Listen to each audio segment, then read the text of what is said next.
Bonjour à tous, je m'appelle Emmanuel Quinzonzi, j'ai 26 ans et donc je vais vous parler de mon parcours scolaire.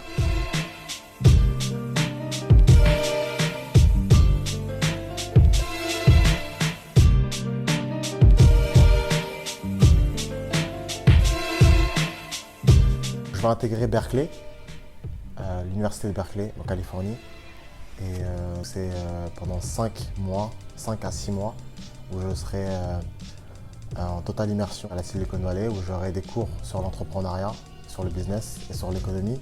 Et également, j'aurai l'accès à la grande bibliothèque de Berkeley pour travailler justement sur certains sujets qui sont liés à la neuroscience. Et j'aurai également la possibilité de travailler avec des ingénieurs de cette université pour consolider et développer mon projet. Et en janvier, je serai incubé au School Lab. C'est eux qui m'ont donné l'opportunité à la suite du programme que j'ai réalisé qui s'appelle Les Déterminés. Et donc c'est une association qui a été à l'initiative de Moussa Camara. Et je te remercie encore beaucoup Moussa parce que les opportunités justement elles sont là à foison. Et justement le School Lab m'a fait confiance et me donne l'opportunité de faire un programme en totale immersion à la Silicon Valley.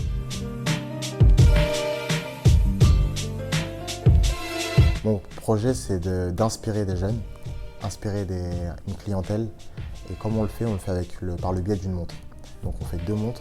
Notre but c'est de faire des montres classiques avec un modèle quartz et un modèle automatique. Et donc sur le cadran, on aimerait mettre des symboles qui sont liés à une technique de neurosciences, technique d'ancrage. Donc à chaque fois qu'on regarderait la montre, on pourrait être encouragé grâce au message qui est placé dessus. Et en même temps, on aimerait sur un second volet faire une montre connectée, donc qui prendrait le pouls et le rythme cardiaque. Et avec un algorithme, travailler sur l'émotion de la personne et en même temps mélanger avec l'agenda de la personne, découvrir quel est son challenge pour pouvoir lui envoyer un message d'encouragement sur son téléphone portable. C'est ça notre but. Donc c'est la ville où j'ai grandi, c'est la ville où je vis encore actuellement et c'est la ville où j'ai commencé le commerce, parce qu'à l'âge de 14-15 ans, avec des grands de la cité, j'achetais des cartons. Des cartons de chaussures et on les vendait. Donc c'est pour ça qu'aujourd'hui à Villers-le-Bel les gens me connaissent, c'est parce que je circulais un peu partout dans la ville pour aller vendre ces fameuses chaussures, dont je ne citerai pas le nom. Et c'est comme ça que j'ai fait mon premier réseau et c'est aujourd'hui ce réseau-là qui me pousse justement à croire davantage à mon projet de montre. Effectivement, entre Villers-le-Bel et la Silicon Valley, il y a un contraste et je trouvais que c'était intéressant de les montrer et je trouvais que c'était intéressant de montrer aussi qu'il était possible justement de franchir le pas.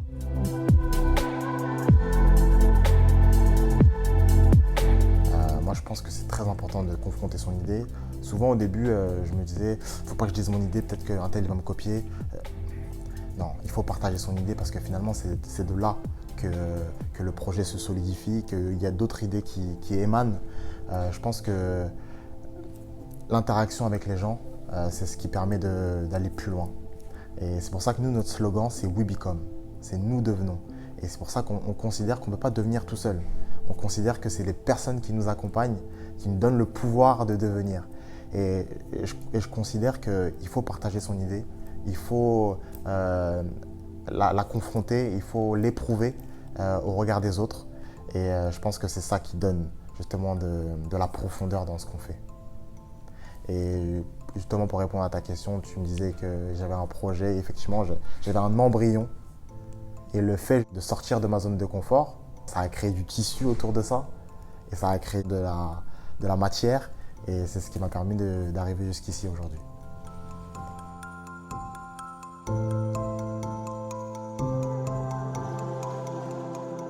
Le premier conseil, c'est de tenter, c'est d'oser. Il faut oser, il faut apprendre à oser. Et effectivement, des fois, il y a des choses qui peuvent paraître difficiles ou insurmontables. Mais moi, ce que j'aime bien dire, c'est que quand c'est difficile, c'est là qu'il faut oser. Et il faut vraiment y aller. Par contre, moi, ce que j'ai essayé de faire à chaque fois, c'est justement d'être accompagné et d'être recommandé également. Et je pense que c'est quand même une sécurité, c'est d'être accompagné, de prendre aussi les informations qu'on nous donne et d'écouter finalement les personnes qui sont autour de nous parce que souvent ils ont justement des astuces, ils ont des conseils qui peuvent nous emmener justement un peu plus loin dans notre aventure. Donc je pense que c'est important de foncer dans le fossé Donc se jeter, mais d'avoir un parachute, d'avoir des personnes justement qui nous guident et qui nous donnent justement les éléments pour poursuivre l'objectif. C'est assez particulier parce que moi j'ai commencé au lycée La Tourelle, donc qui est un lycée qui est classé ZEP. Et aujourd'hui j'ai l'opportunité de faire une des meilleures écoles au monde. Donc c'est un contraste assez drôle. Et ça donne finalement un message d'inspiration qui est forcément lié à notre montre, forcément lié à notre projet, que comme quoi tout est possible. Et il faut juste s'en donner les moyens et il faut croire en ses idées, tenter et oser. Et la passerelle est possible.